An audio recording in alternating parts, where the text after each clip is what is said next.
Good morning. Good morning po sa inyo. Good morning. Pagpasok ko po dito, nakita ko yung management at saka yung mga department heads nag-lead ng action song. You know, very encouraging yan. No? Kasi usually, pag management, nasa backseat lagi. Ako lagi.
What do we get from judging?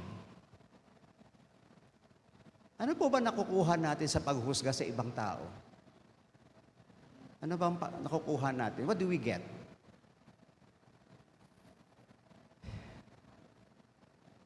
This is something that we can get. No?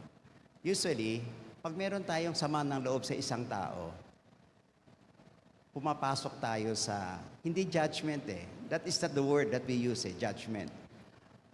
We usually enter into chismis session. Na?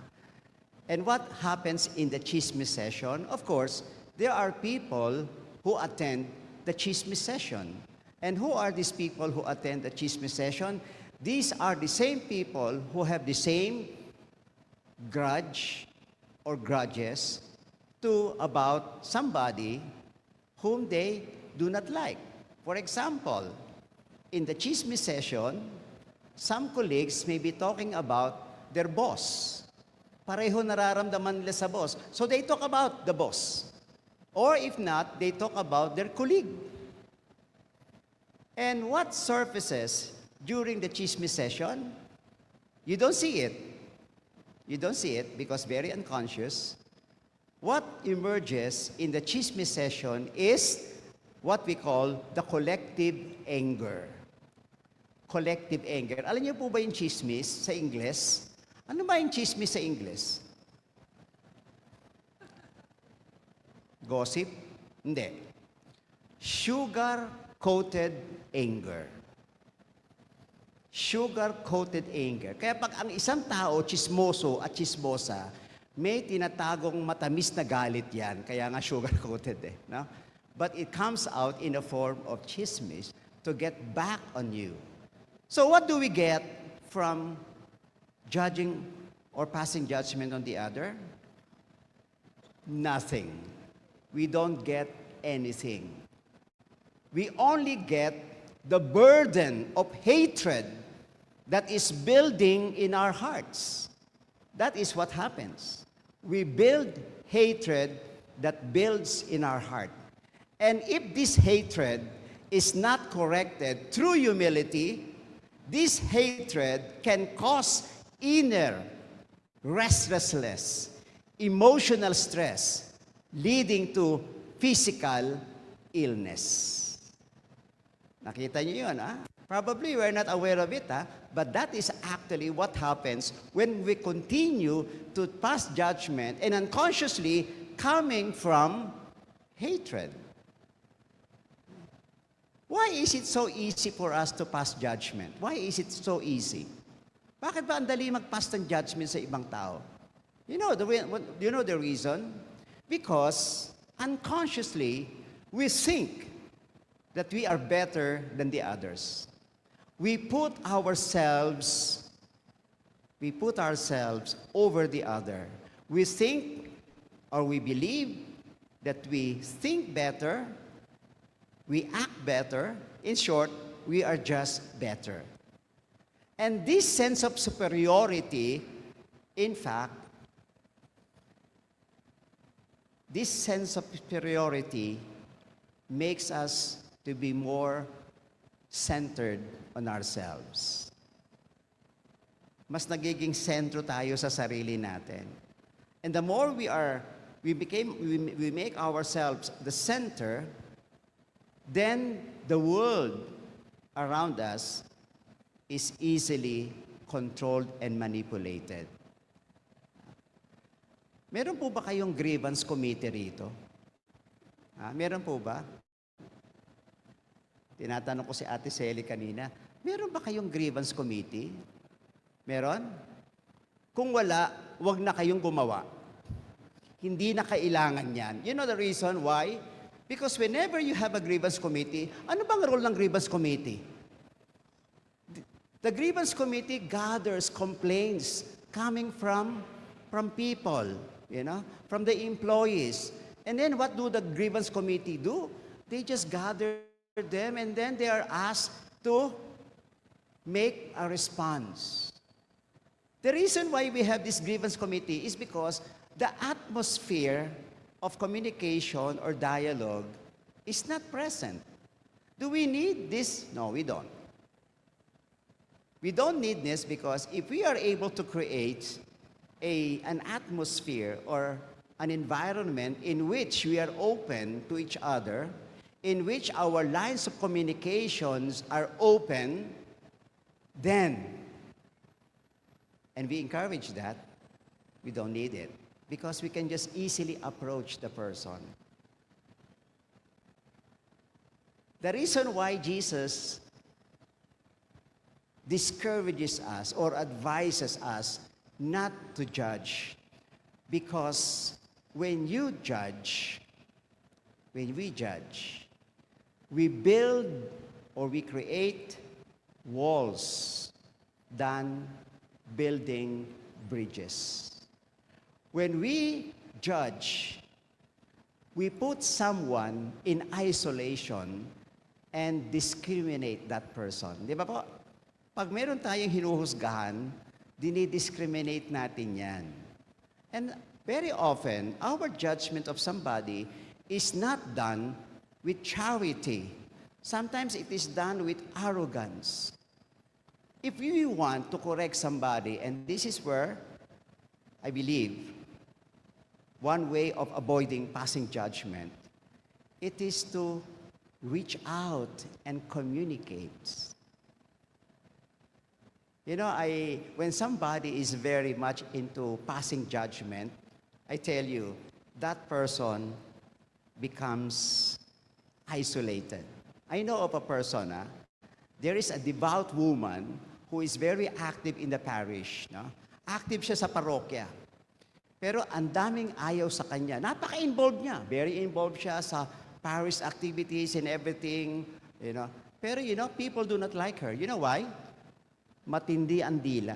Siya ang namumuno ng DTI sa parokya. Alam niyo po ba ang ibig sabihin ng DTI? Sinabi ko na siya yung dati ito. Minsan, dakilang chismosa at intrigera. No? Siya yung namumuno nun. And being the leader or head of such group, people do not like her because of her harsh words. Grabe yung dila magsalita. Grabe maghusga sa kapwa. Meron ba kayong dito? DTI? Baka kasi merong dito may branch dito. Kasi alam nyo, malawak yan Malawak ang network ng DTI, no? Mas maganda ma-identify sila agad. Bakit? It's going to ruin. It's going to ruin your department and eventually is going to ruin the company. Sila yung sumisira ng kumpanya. And these are the people who are disgruntled people who speak against people in the company and against the company itself. No? Yun ang sinasabi ko. Kaya nga mas maganda, we have open lines of communications. No? And what do I encourage? To be able to avoid passing judgment. Let us create an atmosphere or a culture. Eto, mas maganda. Not just an environment, not just an atmosphere, but let us create a culture. Let us create a culture of openness. Let us create a culture where lines of communications are open. Let us create a culture of affirmation. Yan. Wala na po akong time to develop the topic on affirmation, probably some other time. But I encourage this because when we are able to encourage one another, when we are able to accept each other, I don't think there will still be room for passing judgment. And usually, passing judgment without charity or passing judgment unfairly. No one wants to be judged. No one. Especially if the judgment is destructive. Everyone wants simply to be recognized and accepted for who he or she is. This is precisely the invitation of Jesus to us. And it's good to have a kind of climate check or environment check in your department. Tingnan nyo, yung department ninyo. Do we have people in our department who complain a lot? Yung bang mareklamo masyado? Ano? Kasi kung nagre-reklamo tayo, mas maganda, there is somebody you can refer your complaints and then talk about it. Because I tell you, when you are in a company and you're not happy in a company, and then you start to pass judgment on anyone, you know, it's creating a very negative, impact. Medyo negative eh. Ang tawag natin dyan, pag negative impact ka, nagiging impacto ka. Impact, masyadong impactful eh. So, it's good to just, maganda kasi yung, pag meron akong masamang loob ko, may nakakausap kaagad ako, may nasasabihan ako, may nalalapitan ako. Not necessarily good if you have your colleagues you can talk with, but it will be appreciated if the department head, diba? Ganon. Kasi maganda pag napag-uusapan kagad natin. You know, many times, we are looking for venues where we can ventilate our emotions. Ventilate our emotions. Because much of our emotions are coming from either from our own family or coming from the company. Sometimes, whatever it is that we experience from home, we bring to the company. And whatever it is that we experience from the company, we bring home. Tawag dito, interchange, no? Nagpapalit, no? And then what do we bring to the company and what do we bring to the family? What is it that we bring? But I tell you, there is in between the family and the company. What is in between? What is in between? Those that are not directly related to the company and not directly related to the family. So, what are the intervening moments or events that can affect our life, which will have an impact on the company and on the family? Instead of passing judgment, I would rather encourage you to use the word feedback. Feedback. Mas maganda po yata yung salitang feedback. Kasi pag pinasabi mong feedback, sometimes I do not even want to use the word fraternal correction. You know why? Because when you are doing correction, you do not know who is correct and who is wrong. But when I say feedback, I am telling you what I think and what I feel, and not necessarily I am right. You may be right, but I am just feeding back to you what I think and what I feel. And that kind of exercise will initiate dialogue and conversation. Di ba po? Mas maganda yung ma-encourage natin yan. No? So, with this kind of orientation, I'm sure Jesus will be very happy if, and you will be, or all of us will be happy, if we are not able to do that kind of judgment. Because, alam niyo yung mga taong masyadong judgmental, I tell you this, they put themselves at the center, and when you put yourself at the center, you remove someone who is so important. Who is that? You remove God at the center. Because whoever is very inclined to focus on the self, there is this kind of tendency to have an experience of void or emptiness. When a person is void or empty, chances are he is inclined to self-centeredness, inclined to pride, inclined to put others down. And when you put yourself at the center, what happens, brothers and sisters? We become unhappy, restless, and without peace. Why? Because we can never replace God into our life. Alam nyo, sa panahon ngayon, marami nakaka-experience ng emptiness. Hanggang ngayon, ang bukang bibig ng mga kabataan, depression. Alam mo, kausap ko yung isa kong kaibigan, teacher siya sa isang school. Karamihan ng mga sinasabi ng mga bata, nade-depress ako. Grabe, overuse of the word depression. Nalulungkot ka lang naman, ba't mo sasabihin pang nade-depress ka? Simple. Nalulungkot ako. Bakit mo gagamitin yung salitang depression? Masyado tayong exaggerated ngayon eh. You know, our language today is too exaggerated. Tapos pag mayroong isang tao na medyo parang, alam mo ba, off balance. Alam niyo ba ibig sabihin ng off balance? Kung minsan hindi mo maintindihan, ang sasabihin na sa kanya, siguro bipolar yan. Grabe yung mga judgment natin, ang bibigat. No? And I'm sure, some of us are being labeled as bipolar kasi yan eh. Grabe, the language that we are using is too exaggerated, too judgmental, and we do not even know what the person is going through. Hindi natin alam kung ano pinagdaraanan ng tao.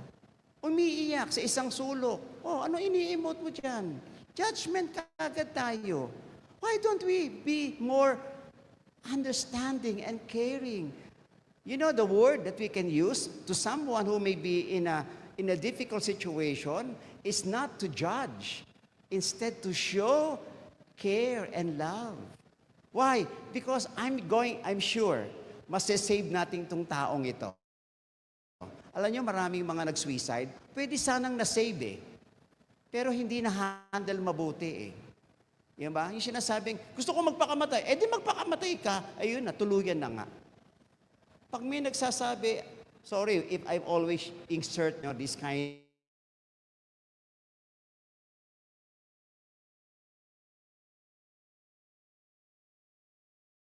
no? That there is still an ongoing, cases of suicide, especially ng kaso ng suicide sa mga empleyado. Awa ng Diyos, wala pa. May mga kumpanya nag-suicide, tumalon sa building. No? Reason? I am a subject of judgment. Imagine, na-judge lang siya, nasaktan siya, hindi na naka-recover. You see? It's very sad. That's why I just mentioned earlier, I think we have to create in the company, in your own department, a culture. Kultura po ito, ha? When I say culture, it means once you enter, you feel it. That is the culture. And whenever we talk, that is the culture.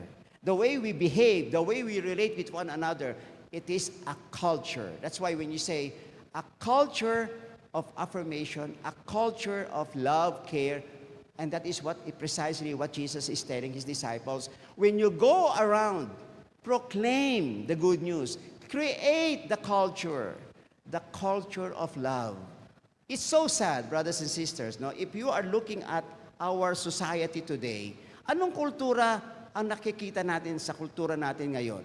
Kultura ng patayan, kultura ng, ewan ko, discrimination, kultura ng, I'm sorry to say this, but I have to mention, sorry kung may masasagasa, I'm not being too political, pero yung time na nagkaroon tayo ng extrajudicial killing, that was the culture of killing.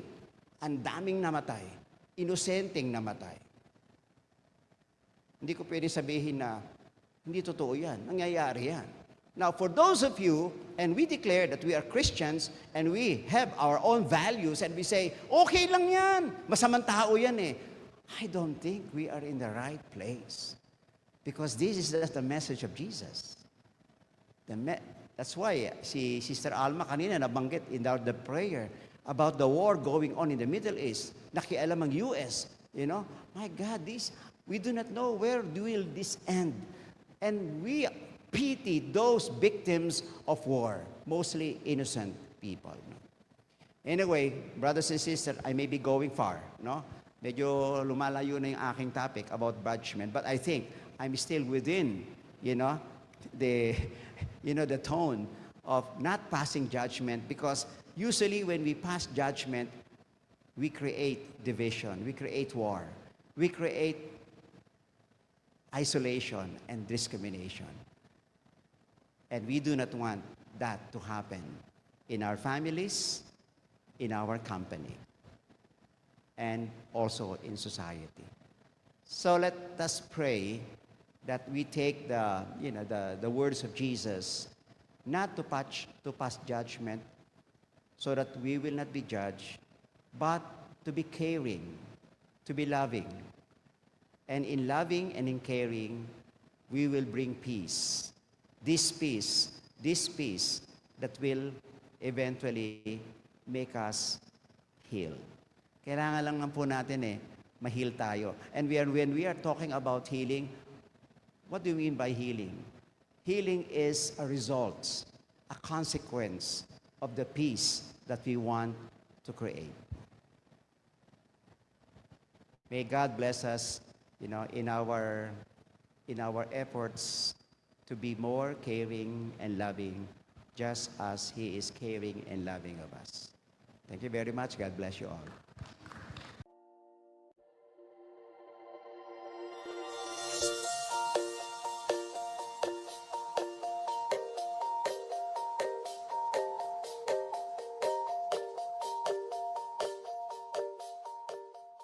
God is good all the time. Thank you for joining us today. View our past broadcasts on our Facebook page, St. Peter Community, and subscribe our YouTube channel. Like, share, and hit the bell.